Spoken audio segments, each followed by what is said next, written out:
Islamic scholar الشیخ القاری مبشر حسن کے official channel القرآن مال تجوید کو سبسکرائب کیجئے، جہاں پر سکھلایا جائے گا نورانی قاعدہ، تجوید، قرأت، کمپیوٹر قرآن، وظائف اور پیش کی جائیں گی طلبہ کی ایکٹیویٹیز۔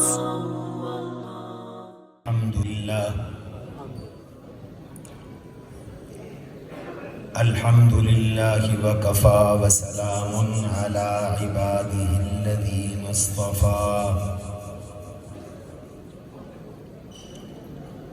أما بعد فأعوذ بالله من الشيطان الرجيم بسم الله الرحمن الرحيم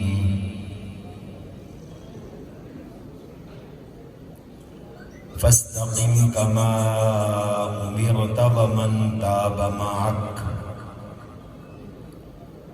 ولا تطغوا إنه بما تعملون بصير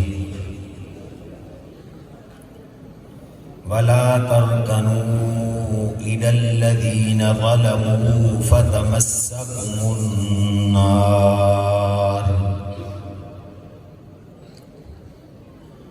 وقال تعالى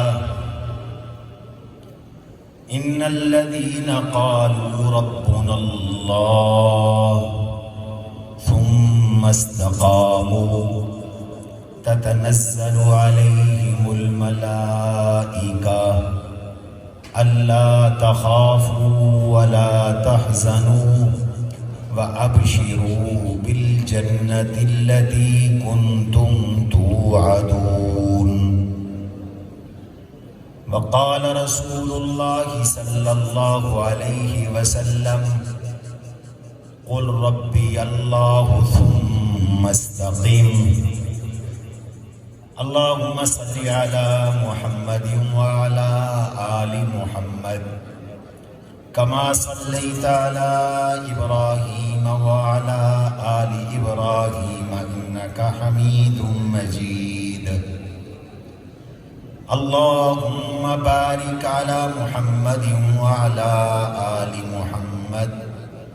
كما باركت على إبراهيم وعلى آل إبراهيم إنك حميد مجيد أستغفر الله ربي من كل ذنب وأتوب إليه أستغفر الله ربي من كل ذنب وأتوب إليه أستغفر الله الذي لا إله إلا هو الحي القيوم وأتوب إليه۔ نہایت واجب الاحترام ملک بھر کے مشائخ اعظام، علماء کرام، نہایت ہی واجب الاحترام فضلاء کرام، محتممین مدارس، اساتذہ جامعات و مدارس، محترم بزرگوں، دوستوں، عزیزوں اور بھائیوں،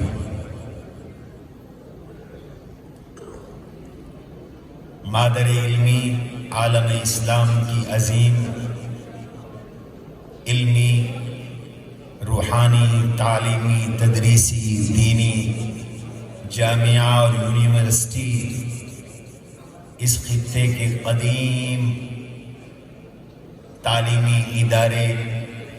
جامعہ دارالعلوم عیدگاہ کبیروالا کا سالانہ عظیم الشان فقید المثال اجتماع انعقاد پذیر ہے۔ میں ہمیشہ کہا کرتا ہوں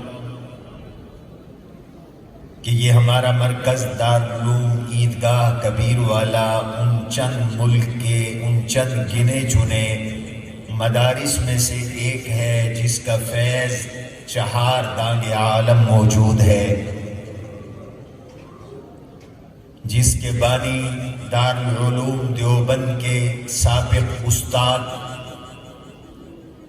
اور فاضل اور جس کے ابتدائی مشائخ اور اساتذہ دارالعلوم دیوبند کے فضلاء تھے،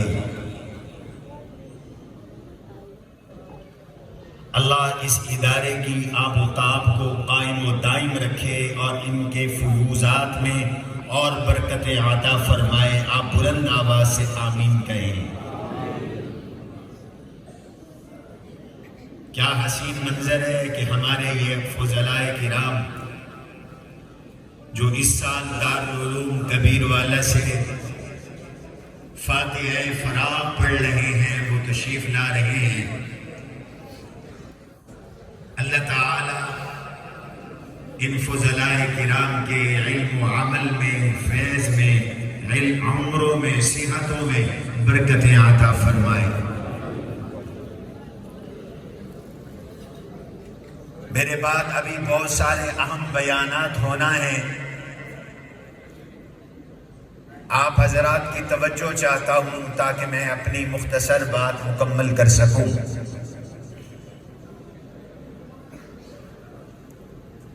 میری گفتگو کا مخاطب علماء، مشائخ، یہ فضلاء کرام، دینی جماعتوں کے کارکنان اور مذہبی طبقات ہیں۔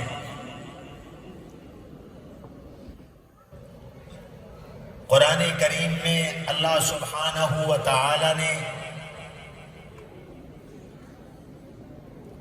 سید الاولین والآخرین، رحمت للعالمین، شفیع المذنبین، حضور نبی کریم صلی اللہ تعالی علیہ وسلم کو جا بجا تسلیاں دی ہیں۔ مضامین قرآن میں جہاں ایک مضمون دعاوی کا ہے، ایک مضمون دلائل کا ہے، ایک مضمون دلائل عقلیہ ہے، ایک مضمون دلائل نقلیہ ہے، جہاں ایک مضمون تخویفات کا ہے، ایک مضمون تبشیرات کا ہے، جہاں ایک مضمون زجرات کا ہے، وہاں ایک مضمون تنبیہات کا ہے اور ایک مضمون تسلیات کا ہے۔ اللہ نے جا بجا حضور علیہ السلام کو تسلیاں عطا فرمائی ہیں، مشکلات میں برداشت کرنے کا مضمون بیان فرمایا ہے۔ تسلی تب دی جاتی ہے جب مشکل ہو۔ حضور علیہ السلام کس قدر شدائد سے گزرے، مصائب سے گزرے، مشکلات سے گزرے۔ ہر وہ طالب علم جس نے پیغمبر دو جہاں صلی اللہ علیہ وسلم کی سیرت کا ادنا بھی مطالعہ کیا ہے، وہ جانتا ہے کہ میرے نبی کی پوری حیات طیبہ مشکلات سے گھری ہوئی ہے، خطرات سے گھری ہوئی ہے، مصائب سے گھری ہوئی ہے، تکلیفوں سے گھری ہوئی ہے، ایذاؤں سے گھری ہوئی ہے، دباؤ سے گھری ہوئی ہے۔ جناب رسول اللہ صلی اللہ علیہ وسلم نے نبوت کا اعلان فرمایا، ہجرت تک، ہجرت کی تکمیل تک میرے نبی کی پوری زندگی پریشانیوں سے عبارت ہے۔ آپ حضرات کی توجہ چاہتا ہوں، کتنی مشکلات۔ پھر مدینہ طیبہ میرے نبی پہنچتے ہیں تو ہر وقت کا خطرہ ہے، آج حملہ ہو رہا ہے مدینے پر، کل ہو رہا ہے، آج ابو سفیان کا قافلہ گزر رہا ہے، اس سے نمٹنا ہے۔ یہ ان فضلاء نے غزوہ عشیر پڑھا، ان فضلاء کرام نے بوات پڑھا، ان فضلاء نے غزوہ بدر پڑھا، 313 کا 1000 سے مقابلہ پڑھا، 8 تلواروں کے ساتھ 200 تلواروں بلکہ زیادہ تلواروں کا مقابلہ پڑھا، پھر غزوہ احد پڑھا، غزوہ خندق احزاب پڑھا، اور اللہ کے نبی کے 400 سرایا پڑھے، 27 غزوات پڑھے۔ تکلیفیں ہی تکلیفیں ہیں، پریشانیاں ہی پریشانیاں ہیں۔ کوئی قرآن کا مذاق اڑا رہا ہے، کوئی حضور کا مذاق اڑا رہا ہے، کوئی اللہ کی وحدانیت کا انکار کر رہا ہے، کوئی اللہ کے وجود کا انکار کر رہا ہے، کوئی الٹے سیدھے سوال کر رہا ہے، کوئی معجزات فرمائشی طلب کر رہا ہے، کوئی کہہ رہا ہے نبی ہو تو مکہ کے پہاڑوں کو سونے میں بدل دو، کوئی کہہ رہا ہے نبی ہو تو چشمے جاری کر دو، کوئی کہہ رہا ہے اگر نبی ہو تو آسمان سے تحریر لے کے آؤ، کوئی کہہ رہا ہے اگر سچے ہو اور واقعتاً اللہ کے نبی ہو تو کوئی فرشتہ آ کر ہمیں بتائے کہ آپ اللہ کے نبی ہیں، کوئی معجزہ مانگنا چاہتا ہے، اور حضور ہیں کہ ہر طرف سے سن رہے ہیں اور ہر طرف سے اللہ کے نبی برداشت کر رہے ہیں، اور پھر اللہ کے نبی علیہ السلام کو تانے دیے جا رہے ہیں، منہ کے اوپر تانے دیے جا رہے ہیں۔ تکلیفیں ہی تکلیفیں ہیں، پریشانیاں ہی پریشانیاں ہیں۔